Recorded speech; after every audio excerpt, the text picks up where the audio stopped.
And we're back. Another great talk coming up. We have got accessible, accessible e-learning myths and tips. I have lost the ability to talk. With the wonderful Susi Miller, author of Designing Accessible Learning Content. This is a fantastic book. Thank you. I said no speakers were going to come on and desperately sell products, but I'm going to buy this book. Buy it now. In fact, stay for the talk, then go and buy it. No, I say this purely because I bought it thinking, a book on accessibility will be good. Susie's stuff is always good. The amount of work this has saved me in trying to explain things to people, because it's written by like a human being. For the first time in my, I've read it and gone, I finally understand this, rather than nodding and smiling. So brilliant book. I'm going to hand over now and not waste any more time. This is going to be a great session. I know lots of people are looking forward to it, so I shall hand the screen over to you, Susie. Lovely, thank you so much. I've just got to share my screen and then I can make a start.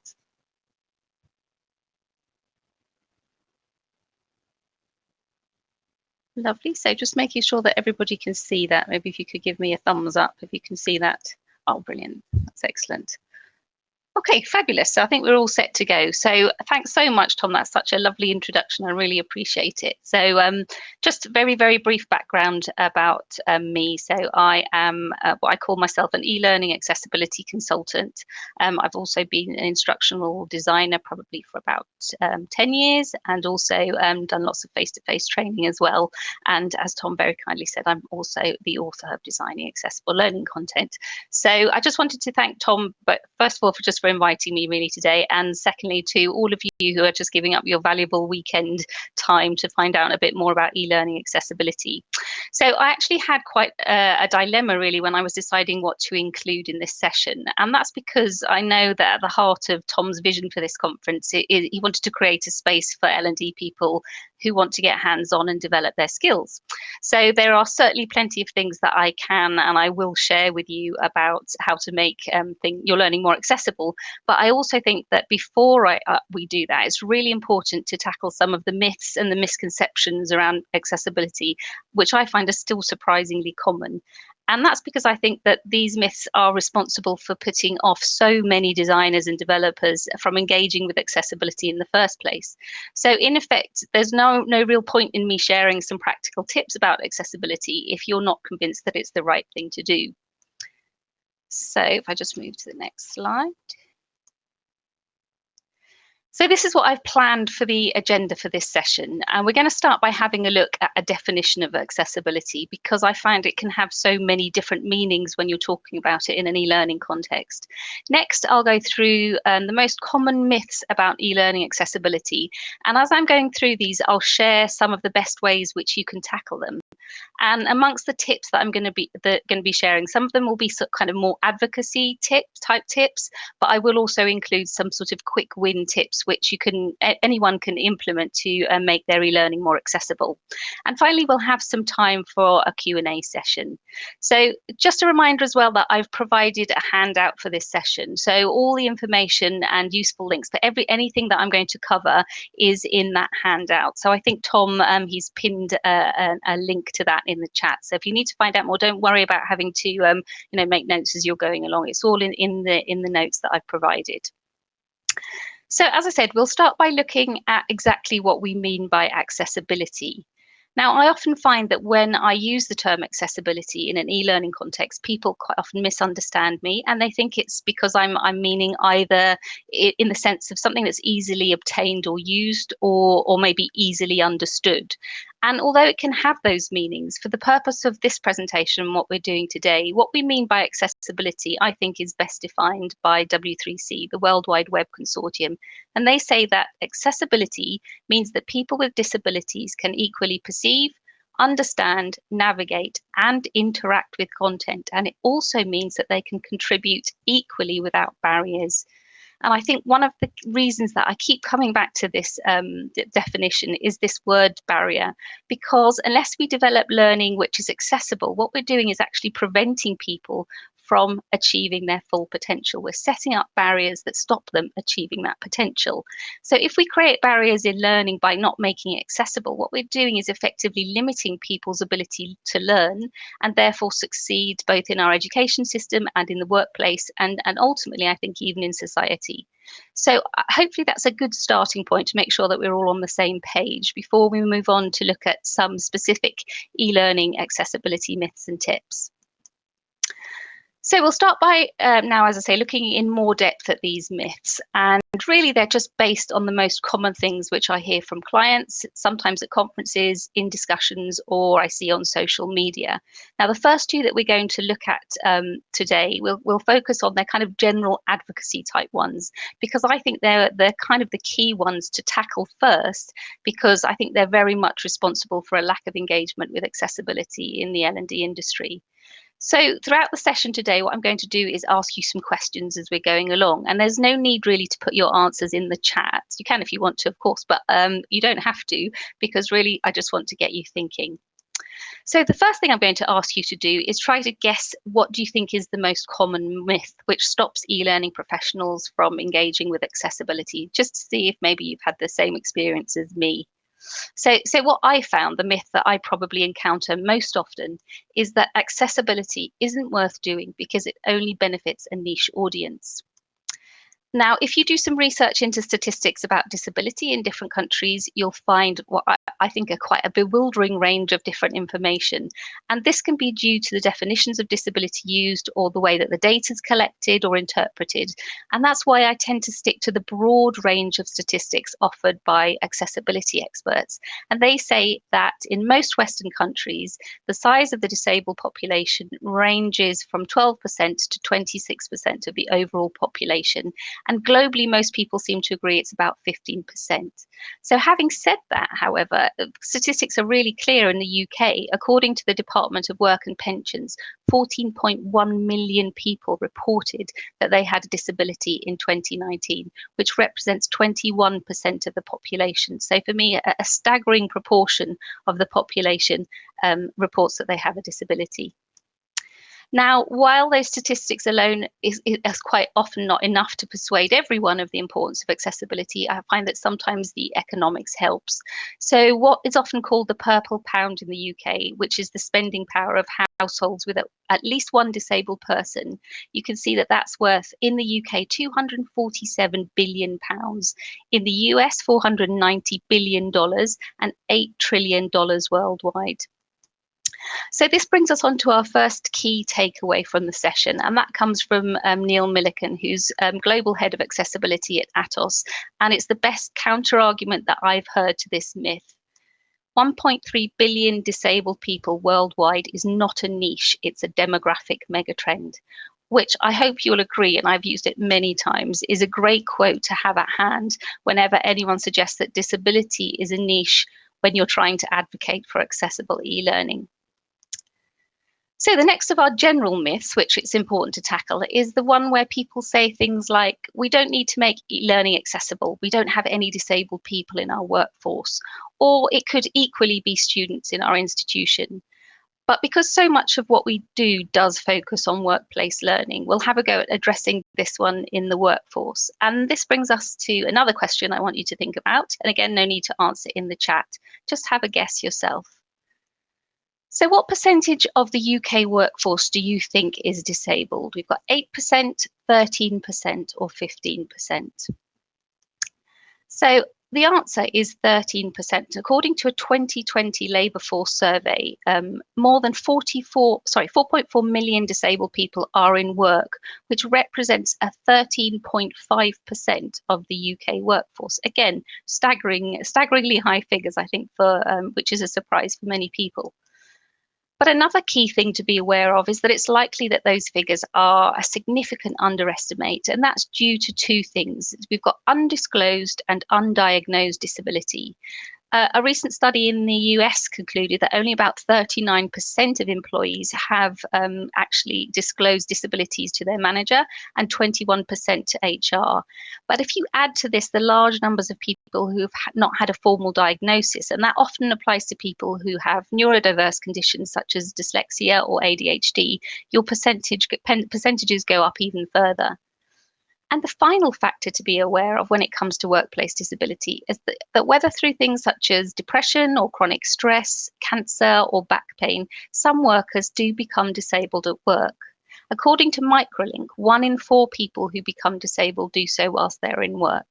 So although we can't be sure of the exact figures, I think it's safe to say that making our workplace learning inaccessible excludes more than 1 in 10 of our audience. And if you think about it, is that really what we want for our compulsory compliance training or our health and safety courses or our staff development programs? So now that we've tackled those 2 fundamental misconceptions, we're going to move on to focusing on myths which impact the learning content itself and the things we need to be aware of as instructional designers. So the first of these is the myth, which I still hear quite a lot, and that is that we can't use images in accessible e-learning. And I think this has mainly come about because of our reliance for many years on providing an accessible alternative for our e-learning courses. And in most cases, this has been a Word or a PDF document, which typically contains only the text of the course. And it was designed to be an alternative for people who used assistive technology, with most often screen reader users being the main target audience. A couple of years ago at a learning tech conference, in a talk from the people from the Nobly authoring tool, I was really lucky to discover a really helpful visual way of demonstrating the result of what we've been doing really with our accessible alternative. So the first image we have is of a standard Rubik's Cube, and it has all of its squares in the bright colours that we're familiar with, and that represents a standard e-learning course not designed for accessibility. And our second image shows the accessible alternative. So it's been adapted so that each of the squares has its colour indicated in Braille, so it's accessible for a non-visual learner. But the crucial point here is that all of the squares are now white, so that makes it a really poor experience for someone who is a visual learner. And that is exactly what happens when we strip out any images from our courses or any visual engagement for our courses in order to make them accessible. But it doesn't have to be like that. So we can use as many images as we like, as long as we add alternative text to any which add meaning. So the description, that means the description can be interpreted by assistive technology, such as a screen reader or a screen magnifier, which they quite often come with screen reader functionality as well, or a Braille display. And of course, alternative text also benefits anyone who, for whatever reason, isn't able to download images. So for example, that could be due to a slow internet connection. So here's our key takeaway from this myth, really, and that is that making e-learning accessible doesn't harm the learning experience. It enhances the experience for everyone. So it's a bit like this image we have of we've got colour and we've got the texture, the tactile there. So it's enhancing the learning experience for everyone. So it adds alternative ways of accessing the content, which caters for a whole range of different experiences and preferences.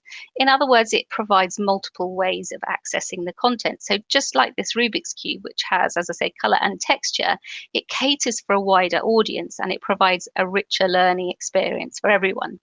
So this leads us to our first practical instructional design tip. And it's just a reminder really to add alternative text to any image which add meaning to your learning content. So I've got here an example from the Evolve authoring tool, following on from Helen's amazing chat. So in the research I carried out for designing accessible learning contents, I looked at about 12 different authoring tools, and all of them had the facility to allow you to add alternative text. So if you're not sure how to do this now, my first practical tip is to find out how to do this in the tool that you use. And tip number 2 follows on from that. It's also to find out how you mark images as decorative. So these could be any images that you add just purely for decoration, maybe the ones that you add for visual interest but aren't essential for the learner to understand, or they could be images such as a decorative wavy line or something for spacing. So basically, if they don't add meaning, you need to make sure that they won't be recognized by assistive technology. You can imagine how frustrating it would be for someone to have to listen to the description of any images that really added nothing to the meaning, or if you did nothing, it could just be the file name, which is often the case of the image that you've used. So you can see in the example here in the Rise 360 tool, you need to be aware that if you want to make something decorative and the image decorative and not to be recognized by screen reader or assistive technology, you need to add 2 quotation marks to make this happen. So it might be very straightforward. You might just leave it out, and that then means that screen readers don't read it, recognize it, or you might have to find out, it might be something else that you need to find out how to do. And my final alternative text tip is to make sure that you storyboard your alt text. So as an ID, you are responsible for deciding on the imagery used, even if that's then outsourced to graphics.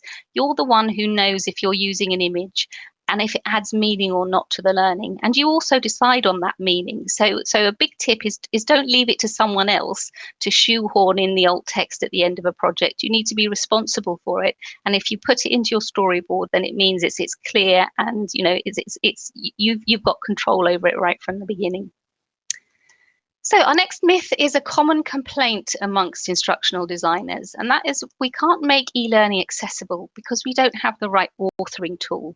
So what we're going to do now is explore how authoring tools can actually make it easier for us to create accessible learning content.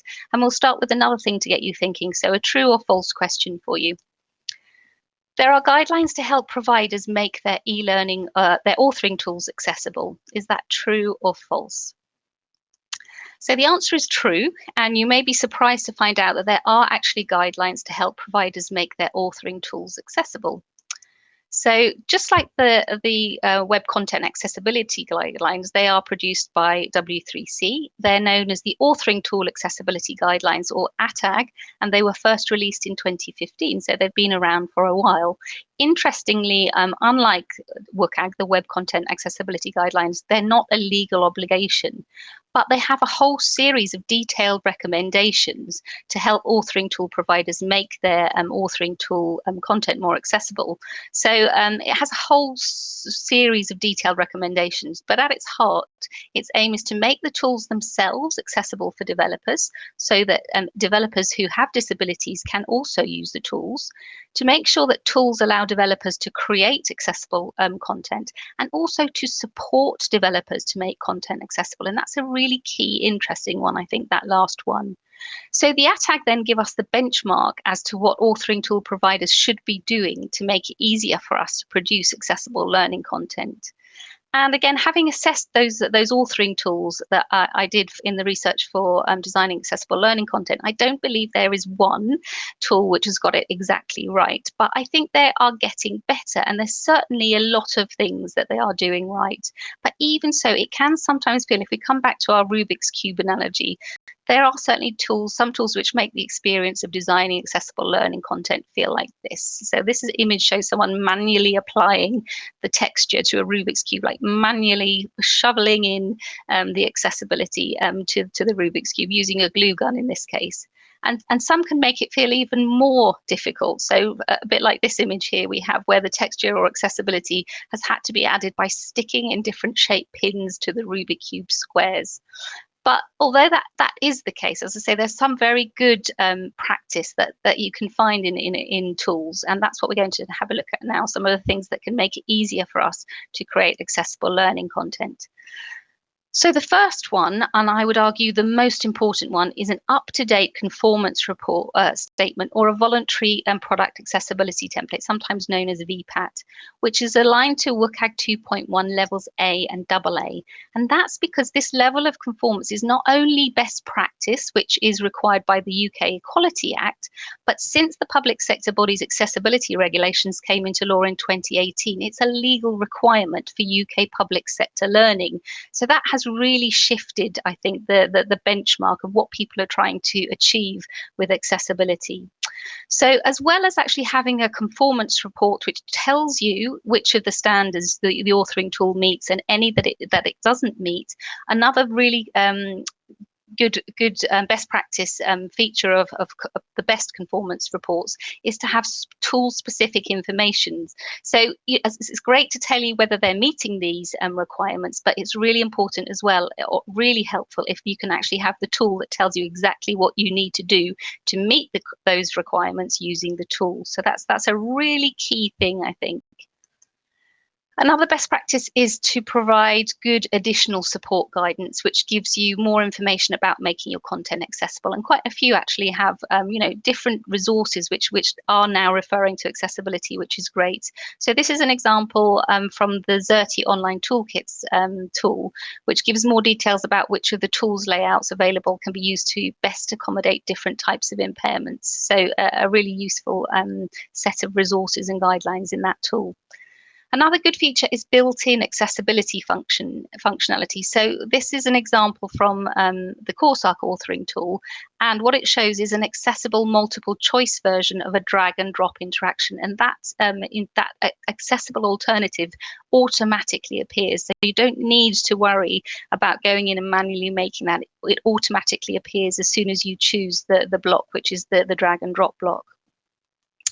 Accessibility checkers are also hugely helpful. We're familiar with those quite often in Word, in Office products such as Word and PowerPoint, but some authoring tools actually have accessibility checkers as well, as Lectora does. And also another one that I really love is clearly labeled WCAG compliant themes. So you can see in this example from Domino One just how easy it is to make sure that you're actually selecting a theme which is WCAG compliant. And a final example is to have accessibility built into the workflow. And coming back again to our look at the Evolve authoring tool. So if accessibility is built into the workflow, it doesn't feel like a chore or something additional that you have to do. So this example shows that if, for example, you're going to if you choose the setting that makes your videos autoplay, then that is a problem from an accessibility point of view. So I think that's really helpful to have that actually embedded in the workflow as you're going.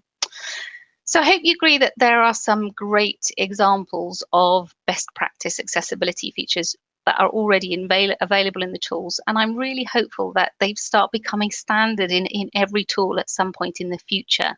But how does that translate into some practical tips on tool accessibility for us, the type of things that we can do? So the first, I think, is to find out about the level of conformance of the tool that you're using. So as I said, if you're lucky, you'll find a WCAG 2.1 level A and AA compliance report.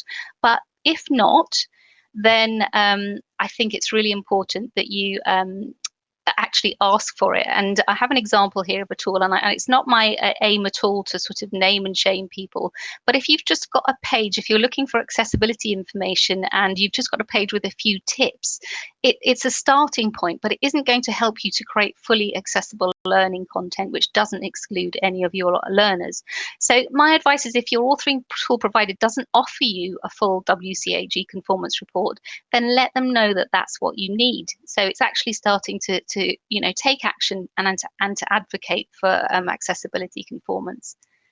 And this is where we might get a little bit radical. I think it's one thing that I've noticed a lot on social media is, if it doesn't work, if you're not getting anything from your authoring tool provider when you're asking for these types of things, then maybe it might be worth considering trying social media. So you can see from this Twitter example from the disability advocate Meryl Evans, we really do have the power to influence our authoring tool providers and their commitment to accessibility. And as I say, it's more and more common to see complaints about inaccessibility on social media, and that actually has it has put the pressure on authoring tool providers to make changes to their products. So that leads us on to our next myth.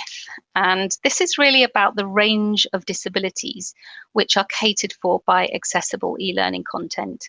And a misconception that I've encountered many times is that accessibility is really only important for people with visual impairments. And I think this is just such a crucial one to tackle, really, because when we're focusing on the nuts and bolts of creating accessible learning content, we have to have an understanding of the range of disabilities which are covered by accessibility. Otherwise, it's impossible to understand the types of things that you need to do to make your learning accessible.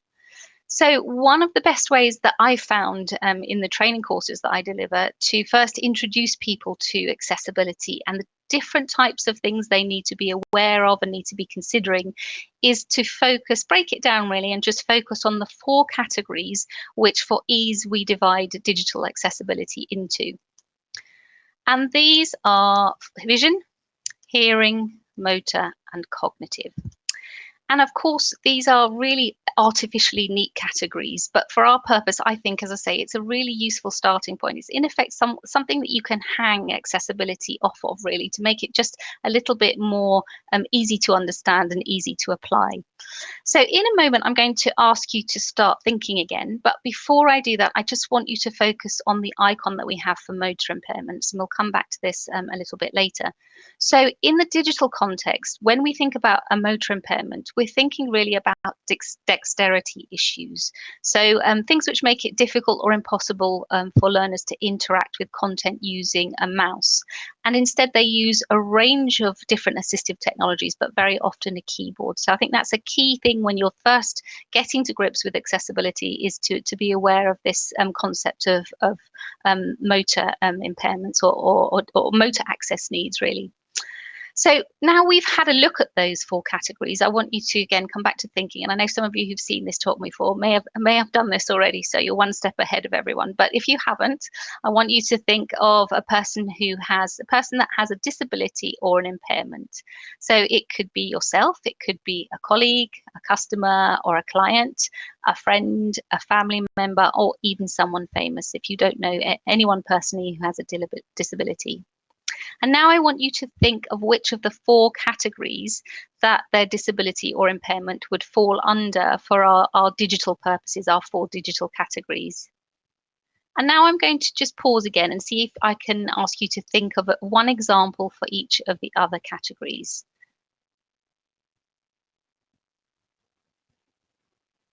And now I'm just going to run through some of the examples that people have given me in the past.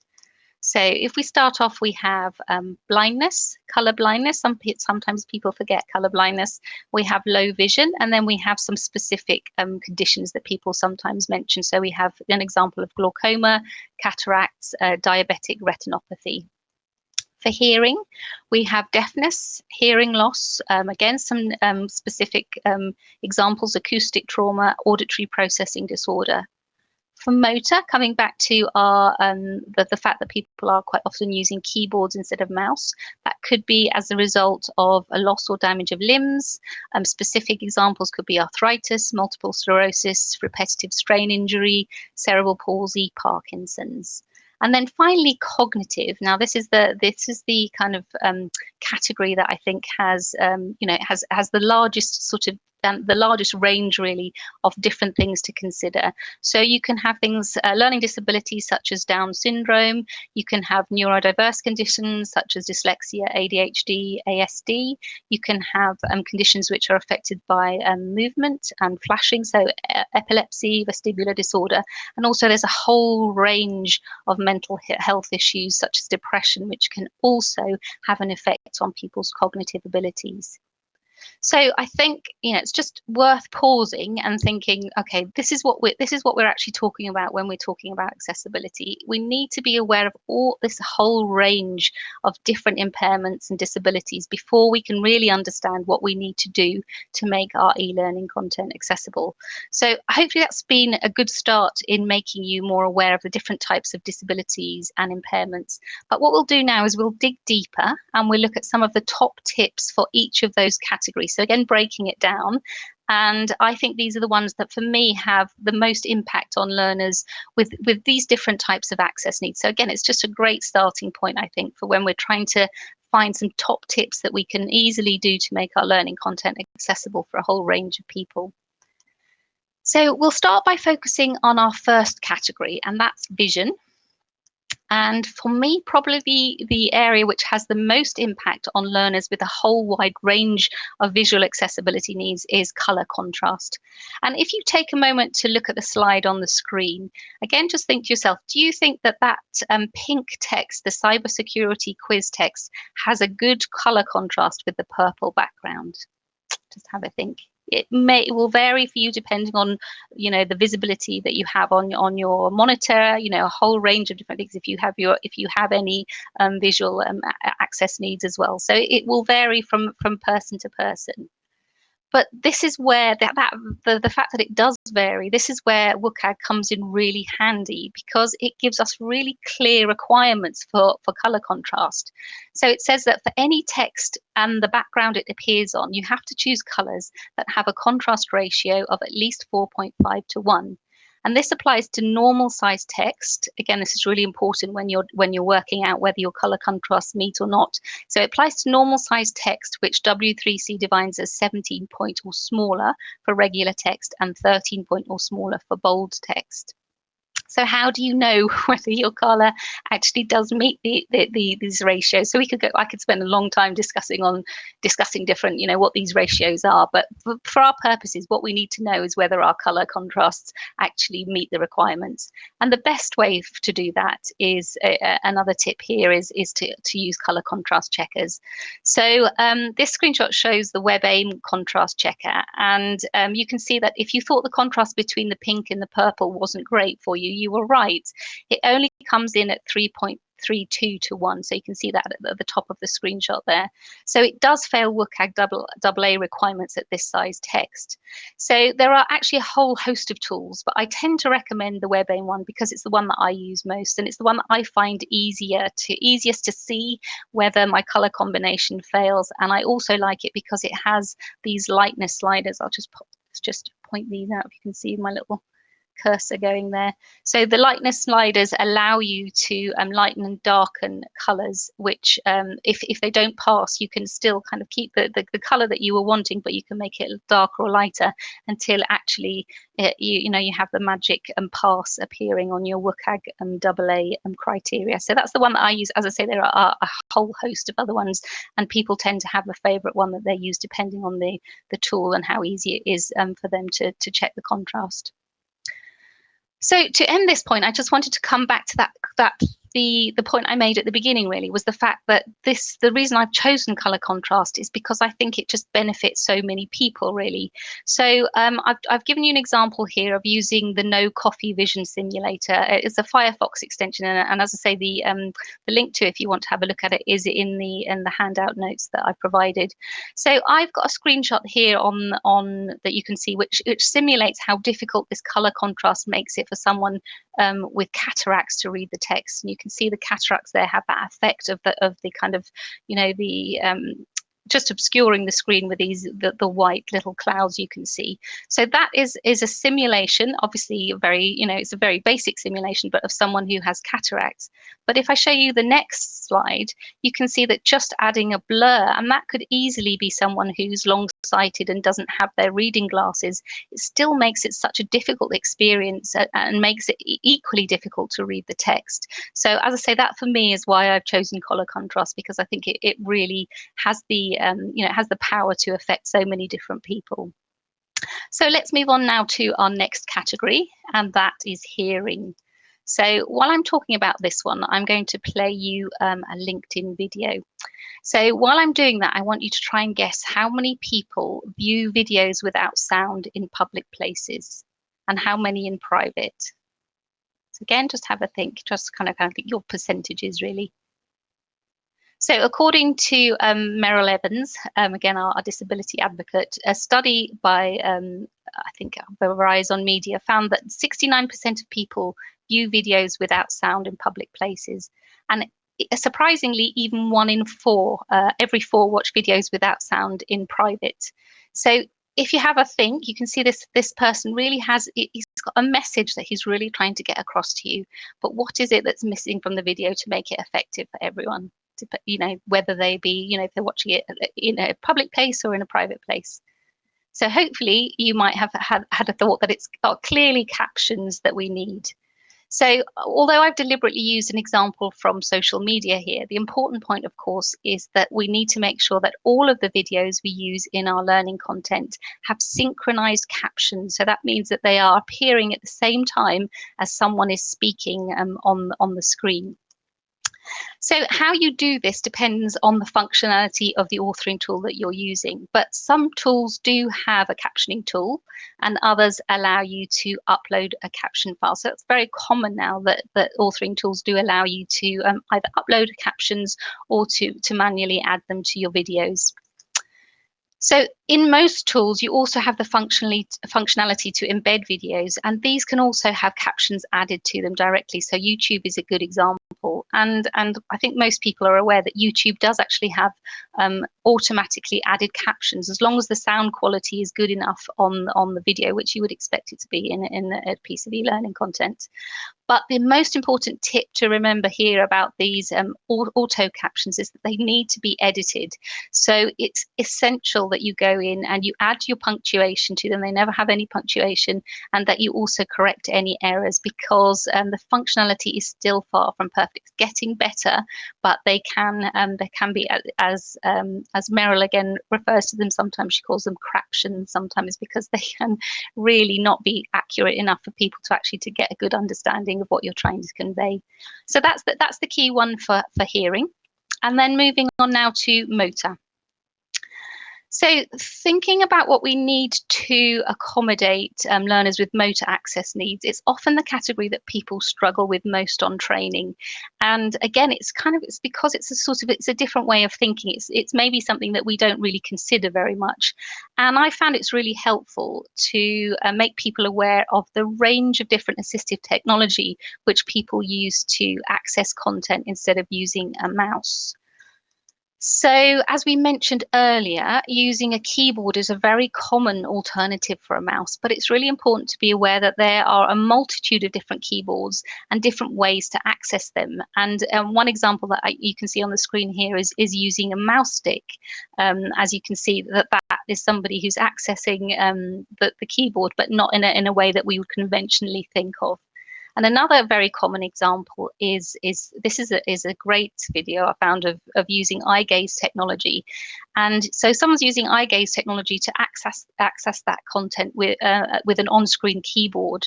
And I think, if you look at that, it's amazing, I think, how quickly that person is able to actually access the content and to put choose the letters on the keyboard. But I think the thing that becomes crystal clear, if you're aware of this, is just how much longer it can take people to interact with your learning content than you think it can. So that leads us to our next tip.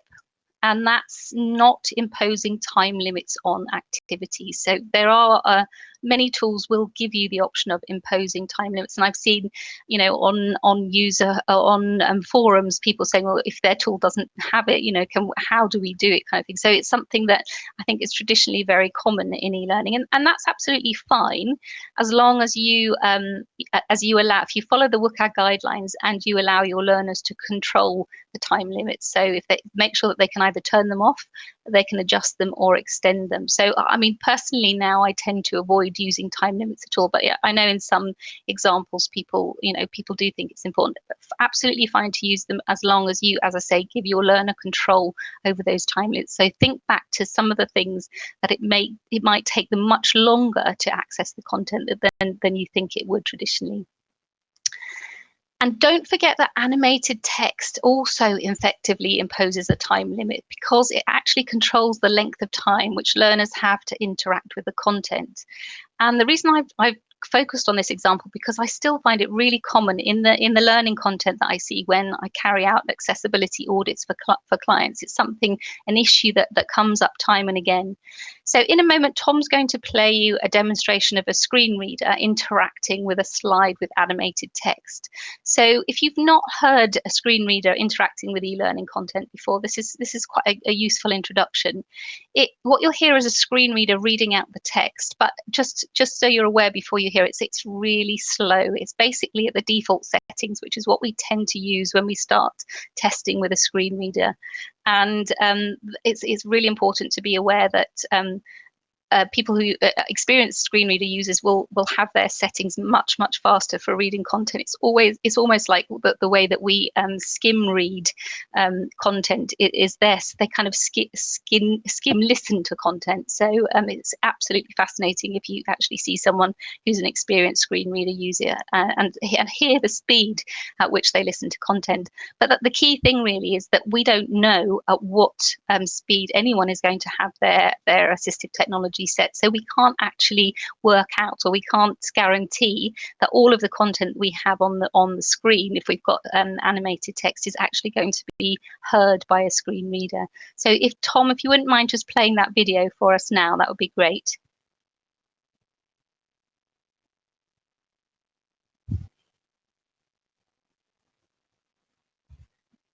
And responsibilities. Tab. Your HR GDPR responsibilities. Tab. Here are all the things you should do, colon. Tab. 1.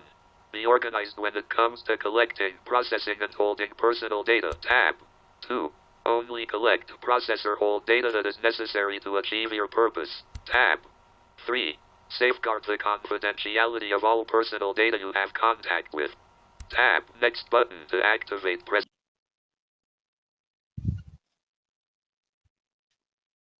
Great, thank you. Let me just go back to my presentation.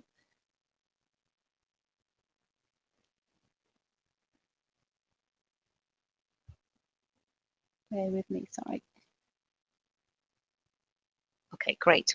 So hopefully what you saw there was the fact that the screen reader actually completely missed out the last point there. So again, even though I think this is a very basic example of a screen reader user, and as I say, much slower than an experienced user would be using, I think it's the one that kind of sticks in my brain when I'm thinking, oh yes, if I use animated text, it's risky. It's something to avoid using in e-learning content, because as I say, it imposes a time limit on everybody, but it's also particularly risky with assistive technology. So a bit of an eye-opener for me that was to see how assistive technology was working really with my content. Okay, so the next category really to look at from the point of view of our tips is cognitive. So again, this is another category where people sometimes initially struggle to know what they should do in order to include all of their learners. And I think that's very much due to the fact that, as we said at the beginning, it's such a broad category with so many learners with different needs. So I've really tried to kind of condense it down and think of the most important one that I think that covers everybody. And probably the most important tip that I can give for this category is just to use plain English. And what I have on the screen here are two examples from an introduction to two different e-learning courses. So they're very similar. But if you want to look in more detail at them, you can find them on the resources tab at www.elahub.net, so my website. And again, there's a link to that in the supporting documentation. So if you want to have a look in more detail at the actual language that's used here, we've got a kind of a plain English version and then a slightly more complicated version. And the reason that I've included them is just to make you aware really of two readability checkers, which I found really useful personally. So you can see both of them here. The first one is called the Hemingway app. Again, it's got links to it in the supporting content. Now, I find that this one really useful because it gives you recommendations on how you can make your language more straightforward. So it tells you, for example, you can see here whether you're using too many adverbs or whether your sentences have got complex structures. And the second one is from FedEx, and it's actually, I find it really useful because it gives a really nice visual score on lots of different readability indices. So you can see here that, as I said, the first example is using plain English. You can see you've got lots of green, yes, this is great text, and then a slightly not quite as good one on one of the indices. But if I compare that to this second example, you can compare that to language, which is really sort of overly complex. So a lot of difficult sentence structures, quite a lot of use of passive, etc. And the FedEx one I found really helpful, and this might be useful for people who are working with SMEs. And sometimes I know you're in a position as an instructional designer where you're just presented with text, and sometimes that text, I'm sure everyone has found this, can be very complicated. Sometimes it's necessary because there are the technical terms that need to be complex, but very often that it can be simplified. So I've personally found it useful to have the visual one of FedEx, and just maybe feedback to an SME and say, look, on these indices, this is very complex language. Is there any way that you can make it any simpler for people? And that's had, I've been lucky that has had a good response, really. So, and I think that it really helps to have that visual indication of your kind of traffic lights of what level it is of English. So I do believe that using the simplest and the clearest language, obviously it has to be appropriate for the context, it is a key thing that we can do to improve the accessibility, not only for people with cognitive access needs, but actually everybody who's looking at our content. If we think about all of our situational and temporary impairments as well, it's just a key thing, I think, which can improve the accessibility for everybody. So another practical tip, again, coming back to this technical language. So this one as well helps people with cognitive differences, but I think it helps everyone, and that's to consider adding a glossary to e-learning content. And actually, this is something that I do as a standard to all of my e-learning courses. So some tools have a glossary functionality, such as this storyline example here. So you can just add that in the player, it will appear. But if not, then you can add your own example. And this is an example that I've created in the Rise authoring tool. So it is just a way of me making sure that if there's a glossary there and there are technical terms, that I'm actually, I'm covering that. And I know that's something that I've considered, and that will help, as I say, not only learners with cognitive access needs, but actually all of my learners. There may be just some acronyms or some terminology in there that you assume people know, but they might not necessarily know. So that can be really helpful. So that really concludes the practical tips to accommodate the whole range of different learners. So hopefully you've managed to pick up something practical for each of those different categories that we divided accessibility into, and kind of hopefully cemented this idea that accessibility isn't just for visual impairments, it's for people with a whole range of disabilities and different impairments as well. So what we'll do now is just move on to addressing the last few of our myths, and again, just a couple of advocacy and other tips that we can include there just to finish. So moving on to our next tip, this is the one that says accessible learning can't be engaging or interactive. And I think it's very similar to our myth about accessible e-learning content not being able to be visually engaging. And it falls into the category of what I call the either or dilemma. So this is the idea that e-learning can either be interactive or accessible. It can be innovative or accessible, or it can be beautifully designed or accessible, etc. So I actually think that this misconception is probably the single most damaging to the reputation of accessible e-learning. And it's the reason why so many e-learning professionals don't engage with it. So let's start our exploration of this myth with a final question for you to think about. So do you know which interactivity in your authoring tool is accessible? Yes or no? So, of course, there's no right or wrong answer to this question, but it's worth knowing that many tools do offer interactive activities which are accessible. So this is a great example which I use from H5P, and it offers overview information in one handy place on all its content types and the details on whether they are accessible or not. So my tip for tackling this myth really is to check which interactivity in your authoring tool is accessible. And again, ask if your authoring tool provider doesn't give you this information. So personally, I've spent just many an hour checking the interactivity of tools for keyboard and screen reader accessibility. And I really genuinely think that this isn't something that we should have to do. It should be a given that this information should be readily available. So you shouldn't have to spend time going through and making sure that interactivity is accessible both with keyboard and with a screen reader. Because if you don't have to do that, then that frees you up to be more creative with the accessible interactivity that you have. So this is my tip number 2 for this one, really, is to be as creative as you can, obviously within the constraints of the project and within the time limits that you have.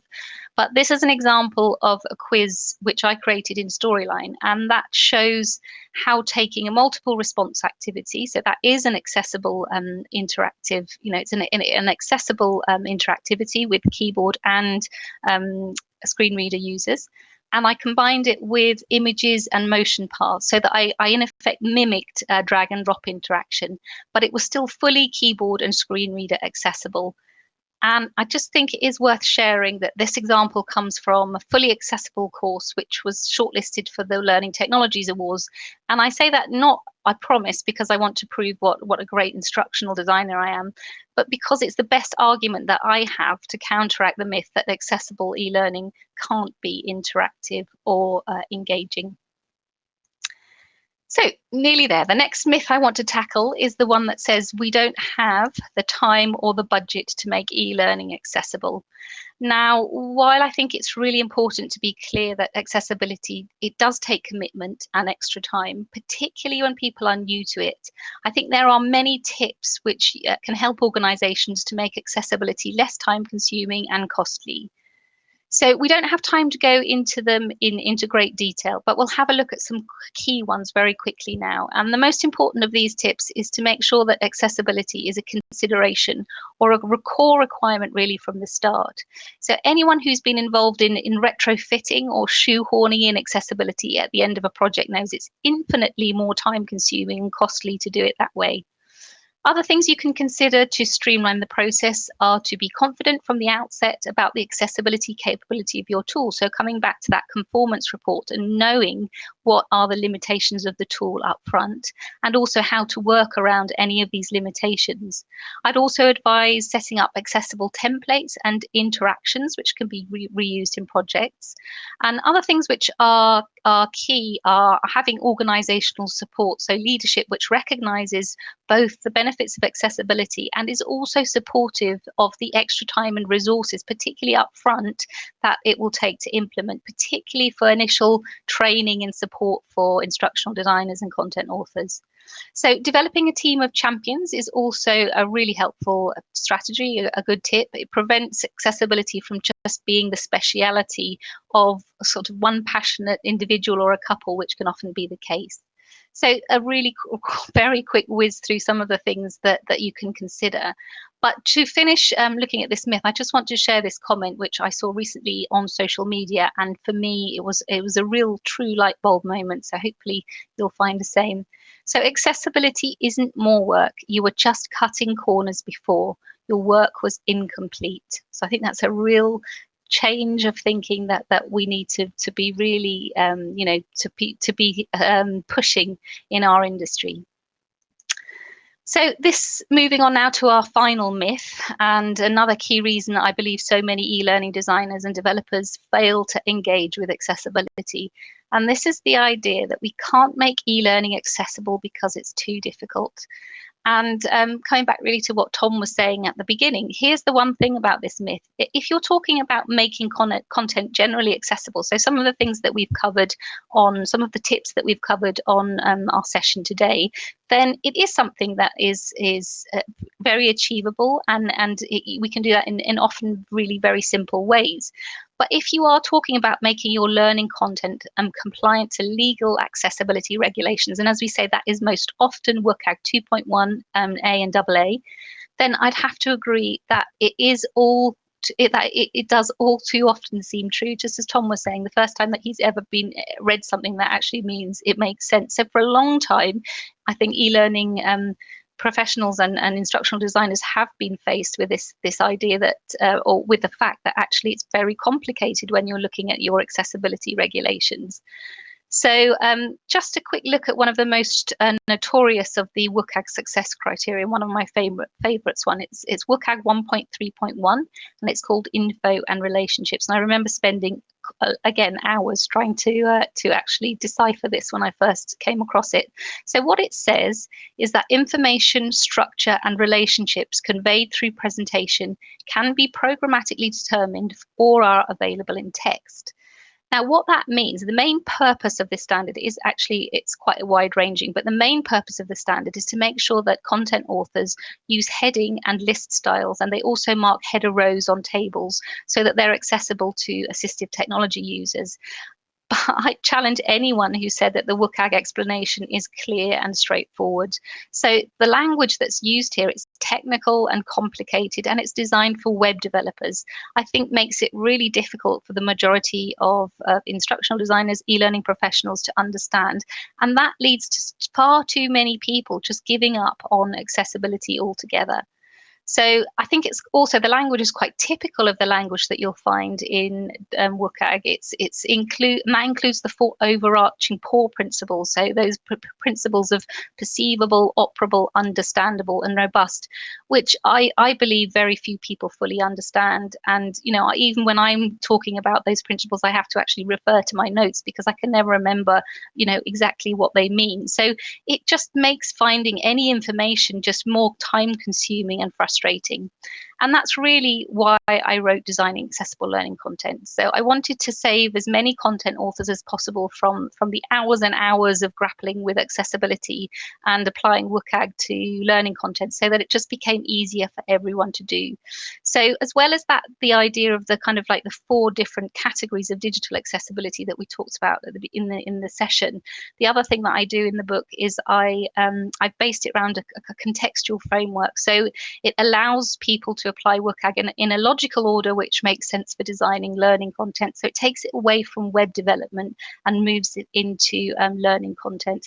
And it also translates them into all of those WCAG principles into the plain English principles, and also each of the standards into plain English with lots of examples using different authoring tools.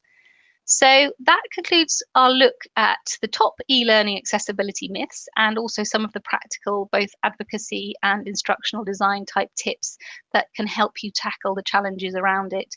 So I genuinely believe that attitudes are slowly but surely changing, and that there is no longer any excuse for us not to move forward as an industry and work towards making accessible learning content the norm rather than the exception. And that leads me on to my key takeaway for the session.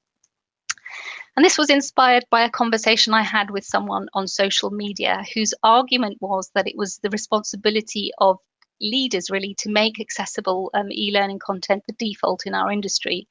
And while I do believe that leaders have an important part to play, my own experience as an instructional designer just has demonstrated how much you can achieve by taking action yourself and just not settling for creating learning content which excludes between 12 to 26% of your learners. So even if you don't have the full support of your leadership. And that reminded me of something that Greta Thunberg once said, and she said, so this was the point here, was don't rely on leaders to take action. And you can see her quote was, if you look through history, all the big changes in society have been started by people at grassroots level, people like you and me. So that concludes the session. I know we're a bit short on time, but if there are any questions, Tom, that you want to pull out for me. Yeah, there are two really that I think are definitely worth covering. Yeah. So the first one in the Q&A, and Barry, I have seen yours in the chat, so don't worry about reposting it. But the first one in the Q&A from Irina: while I wholeheartedly agree with creating accessible content, would it not be reasonable to research our audience to understand whether we need to cater for all these types of disabilities and accept what is reasonably within our constraints? Yes, so that's a really good point, and it's something that quite often that I hear people talk about, that your clients will talk about. And I think that the thing for me is, yes, we can, if we are in a position where we can research our audience, that's a great position to be in. And if there are some specific needs among that audience, then definitely I would say yes, it would be reasonable to focus on those particular needs. I think the thing for me that to be aware of is just this idea of kind of hidden disability. So the idea that maybe, I think there's again is a difference in opinion on the statistics, but I think between 70 and 80% of disabilities are hidden. So if you are doing research on your audience, you are often in a position where there may be some people who are not comfortable about disclosing their disability. And also, I think the other thing for me is, so you may not be aware that people have that, that they have that access need. And I think coming back to that point as well, that people develop impairments and develop disabilities means that you can never know moving forward, how many, who will have an access need in your audience. So I think it's just, and I totally understand it can seem overwhelming sometimes, but if you do kind of follow the WCAG guidelines, that you're kind of covering. It's not perfect. You still, the WCAG guidelines. There's a well-known issue that they're not great for some people with cognitive access needs, but they're probably the best that you can do in making sure that you cover that. And then it also comes back to this idea of people with situational and temporary needs. So it doesn't necessarily mean you need to have someone with a disability to make that accessible learning a better experience for everyone. So examples, when we talk about captions, people not having headphones, and transcripts, for example, being really useful for people, second language learners. So it's this idea of just thinking a little bit more broadly than just, the people who tick the box and say they have the disability, which is often what you can find if you are, if you're lucky enough to be able to do research with your audience. Awesome.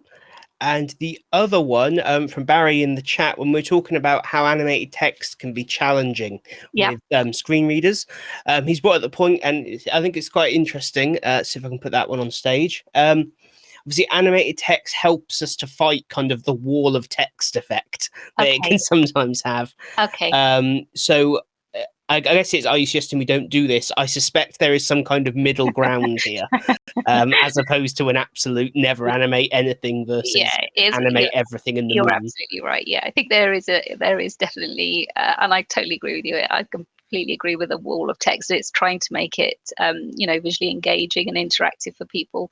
It's not overwhelming. I must admit that if people do use animated text, which is absolutely fine, it comes back to, again, when we were talking about the time limits. Do you remember it was when we said time limits? If you follow the WCAG guidelines, you give people control. So I, for example, sometimes will use animated text, but the learner has the control of, they decide when the text is going to come in. So they've, it gives them time to read what they want to, and then they control when the next. So it's just, the next button, or or here, move on to the next point, kind of thing. So you can give people control. The other thing that you can do as well is to give people an alternative, and I think Helen was talking about a bit about that in her when she was talking about Evolve, that you can have an option where you provide an accessible alternative. And when we were talking about the coming back to our old, you just give someone the PDF as the accessible alternative for the whole course. We're not thinking on that. There may be some interaction, there may be some particular, interactivity or something in your e-learning and that you feel is really important for the majority of people, but it isn't accessible for someone who's using a screen reader, then what I often do is just have an extra layer, and that's where I just have the text. It's just the text. So it may be that we kind of think that everybody wants that extra control, or wants that extra interactivity of clicking to reveal more content, but sometimes people just want to use the text, and it's just giving people that option. Really, it's not saying, okay, this is the accessible, not that this is the accessible alternative for someone using assistive technology. This is just a different way of accessing that content, and it also helps those people who are using assistive technology that we can't actually make a particular interactivity work for. So that Awesome. is the middle ground. Yep, no, that makes perfect sense. Well, thank you ever so much. This has been a fantastic talk, so informative. Again, do go and pick up a copy of the book if you want to read more, as I'm sure we all do, and learn more about this. It's an important topic. I picked mine up at Kogan Page, and they include the ebook for free when you buy the book. And That's there a is bargain. also, there is also a discount code on that a 20% discount code off on the supporting document if you want to have a look at that. Oh, there we go. Look, brilliant Should've done that advice before. and a discount. Fantastic. Well, thank you ever so much. You're welcome. Everyone, the next session is going to be starting almost right away. And we have the lovely ladies from Who's Your Addy talking about needs analysis, doing a bit of a deep dive into that. So great topic coming up.